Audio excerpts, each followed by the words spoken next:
Hello student, welcome to my YouTube channel. तो आप देख रहे हैं विक्रम कंप्यूटर क्लासेज। तो आज हम कल की क्लास में हमने समझा था एमएस वर्ड में होम टैब का पैराग्राफ ग्रुप। अगर आपने अभी तक हमारी पहले वाली वीडियोस चेकआउट नहीं की हैं तो पहले उन्हें चेकआउट करिए, तभी आपको आगे की वीडियो समझ में आएंगी, अन्यथा नहीं आएंगी समझ में। क्लियर हुआ? तो चलिए स्टार्ट करते हैं आज की वीडियो, जिसमें हम जानेंगे होम टैब पर एमएस वर्ड का होम टैब का स्टाइल एंड एडिटिंग वगैरह सब ग्रुप के बारे में। चलिए तो स्टार्ट करते हैं आज की क्लास। चलिए तो देखिए, मैंने एमएस वर्ड ओपन करा, मैंने पहले ही सही पैराग्राफ ले रखा जिससे हमारा ज़्यादा टाइम बर्बाद ना हो। चलिए, आप सभी को दिख रहा होगा ये पैराग्राफ जो मैंने ले रखा है, और पैराग्राफ में आपको पैराग्राफ ग्रुप के बाद आपको एक और ग्रुप मिलेगा, ये होता है आपका स्टाइल। तो स्टाइल में आपको यहाँ पर मिलती हैं, ये आपको यहाँ मिलता है नॉर्मल या नो स्पेसिंग या हेडिंग, और यहाँ पर इसके ड्रॉप डाउन पर क्लिक करते हैं तो आपको देखिए यहाँ पे कुछ और चीजें मिल जाती है। अब यहाँ पर आता है कि अगर आपको अपना पैराग्राफ नॉर्मल रखना है तो आप सिंपली नॉर्मल पर क्लिक कर दीजिए तो नॉर्मल रहेगा। नो स्पेसिंग चाहिए तो बिना स्पेसिंग के आपको पैराग्राफ चाहिए तो देखिए वहां पे शो भी कर रहा है। अब आप ये देखिए बिना स्पेसिंग के पैराग्राफ शुरू हो गया, ये देखिए है नीचे, क्योंकि मैंने आधे पैराग्राफ में हुआ है इसलिए, क्योंकि मैंने आधा पैराग्राफ सिलेक्ट करे थे इसलिए। ठीक है, तो अब ये बात आती है हेडिंग। मान लीजिए अगर आपको कोई चीज हेडिंग बनानी है तो आप कैसे बनाएंगे? क्या आप खाली लिख देंगे? तो जैसे मानो चलो अब आप कह रहे हो मुझे तो हेडिंग बनानी है, तो आपने स्पेस करा और देन ऊपर आ गए, एक स्टेप ऊपर आ गए, यहाँ पर आ गए। तो आप अगर यहाँ लिख रहे हो हेलो वर्ड, तो क्या ये हेडिंग है आपके लिखने के बाद? अगर चलिए आपने मान लिया कि मैंने इसको बोल्ड भी कर दिया, इसमें अंडरलाइन भी लगा दी, सिंपली लीजिए अंडरलाइन भी लगा दी, तो क्या ये अंडरलाइन लगाने से ये हेडिंग बन गई है? जी नहीं, ये अभी तक हमारी ये जो वर्ड है हमारा ये हेडिंग नहीं बना है। तो हेडिंग बनाने के लिए आपको सबसे पहले क्या काम करना होगा? आपको ये काम करना होगा, यहाँ से आपको इसको सिलेक्ट करना होगा और आपको स्टाइल में ये ऑप्शन मिलेगा यहाँ पर हेडिंग का। जैसे ही आप हेडिंग पर आकर क्लिक करोगे तो ये देखिए आपकी यहाँ पर आके है, ये अब हेडिंग है। तो आप अभी आपको पता कैसे चलेगा कि हेडिंग है? तो आप जब इस पर इस उस वर्ड पर जो आपने हेडिंग बनाई है, आप उस वर्ड पर जब अपना कर्सर या मूव माउस प्रिंटर ले जाएंगे तो आपको उस वर्ड के आगे एक निशान सा दिखेगा, जिससे आपको ये पता लग जाएगा कि ये आपकी हेडिंग है। क्लियर हुआ? चलिए तो स्टार्ट। ठीक है, अब मानिए आपको ये हेडिंग बनानी है, तो टू मेक योर डॉक्यूमेंट, तो आप सबसे पहले क्या करेंगे? आप सबसे पहले इस पर आएंगे, एंटर करेंगे, आप इसको अलग कर लेंगे और आपने सिंपली यहाँ पर कर दिया एंटर।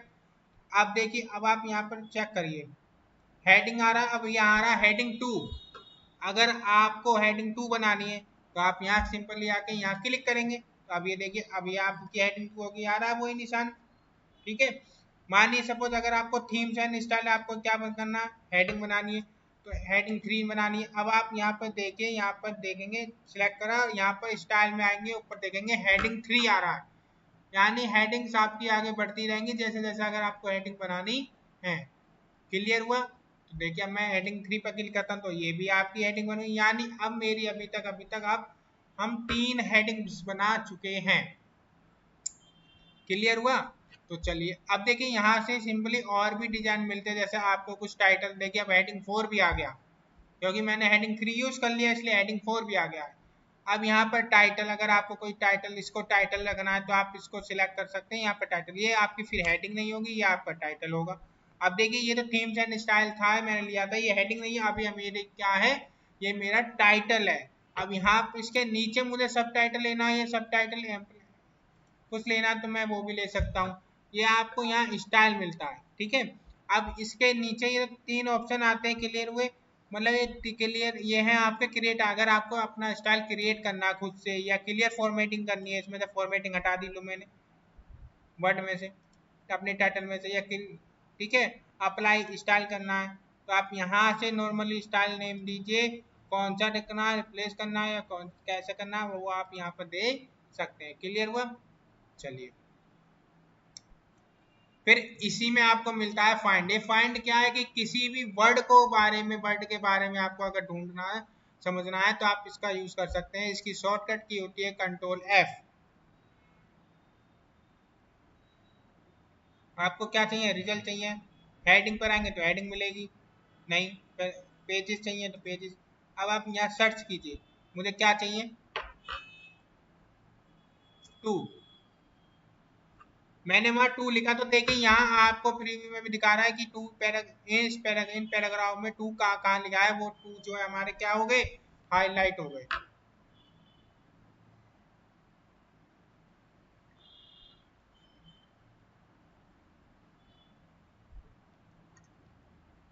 क्लियर हुआ? तो चलिए स्टार्ट करते हैं। समझ में आया आपको फाइंड? चलिए स्टार्ट करते हैं। अब आते हैं इसके नीचे आपका आता है रिप्लेस। रिप्लेस का मतलब है कि अगर आपको किसी वर्ड की जगह दूसरे वर्ड को टाइप करना है, रिप्लेस करना है, तो आप कैसे कर सकते हैं। तो चलिए देखिए कैसे करेंगे इसको यूज। मैं सबसे पहले जाऊंगा रिप्लेस पर, रिप्लेस से यहाँ कर दूंगा फाइंड टू में। चलिए अब इस टू को मुझे रिप्लेस करना है दी से। तो देखिए अब मैंने दा लिख दिया और मैंने कर दिया यहाँ पर रिप्लेस कर। देखिए ये रहा 2 और जैसे ही रिप्लेस करूंगा तो यहाँ क्या हो गया? दा हो गया वहां पे, चेंज दी मैच। अब यहाँ पे चेंज टू मैच लिखा तो चेंज टू दी मैच हो गया। 2 यहाँ आ रहा तो यहाँ हो गया दी, बट दी बटनेंस क्या हो गया देखिए ली। अब जहां जहां इसको 2 दिखेगा वहां वहां ये क्या काम करेगा? दा करता चला जाएगा। तो ऐसे हम इसको रिप्लेस कर सकते हैं। बिल्कुल नोट पैड वाला, बिल्कुल MS वर्ड पैड वाला यही सिस्टम है ये फाइंड रिप्लेस का। मैं अगर रिप्लेस ऑल कर देता हूं तो रिप्लेस ऑल हो जाएगा, मतलब जहां जहां 2 था वहां जहां हो चुका है। कह रहा all done we made to 10 replacement, पूरे 10 इसने 10 जगह दा कर चुका है। तो चले ओके करते हैं और इसको कर देते हैं क्लोज।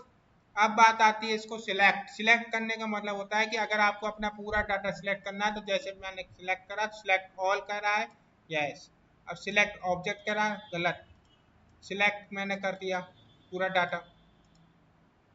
ठीक है, यहाँ पर आपको ऑप्शन मिल जाते हैं इसमें, select all the similar formatting, no data. बिना फॉर्मेटिंग का डाटा आपका, अगर सिमिलर फॉर्मेटिंग मतलब फॉर्मेटिंग वाला डाटा चाहिए तो सिलेक्शन पेन। सिलेक्शन पेन का मतलब देखिए क्या होता है, जैसे सिलेक्शन पेन मैंने इसको करा सिलेक्शन पेन, सपोज मैंने इसको कर दिया सिलेक्शन पेन, शो ऑल या हाइड ऑल।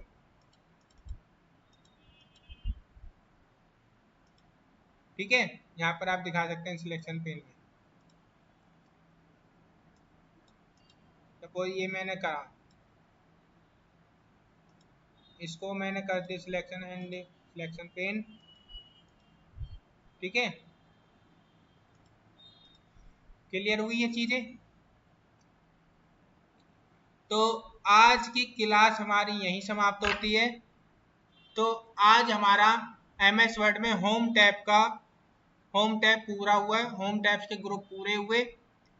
ठीक है, तो चलिए मिलते हैं कल नेक्स्ट क्लास में, जिसमें हम जानेंगे इनसेट टैब के बारे में, इनसेट टैब के पेजेस के ग्रुप के बारे में। ठीक है, चलिए तो मिलेंगे कल एक नई क्लास के साथ, एक नई उमंग के साथ। अगर आपको हमारी वीडियो अच्छी लगी हो तो लाइक करें, फॉलो करें एंड कमेंट करना ना भूलें। ठीक है, चलिए।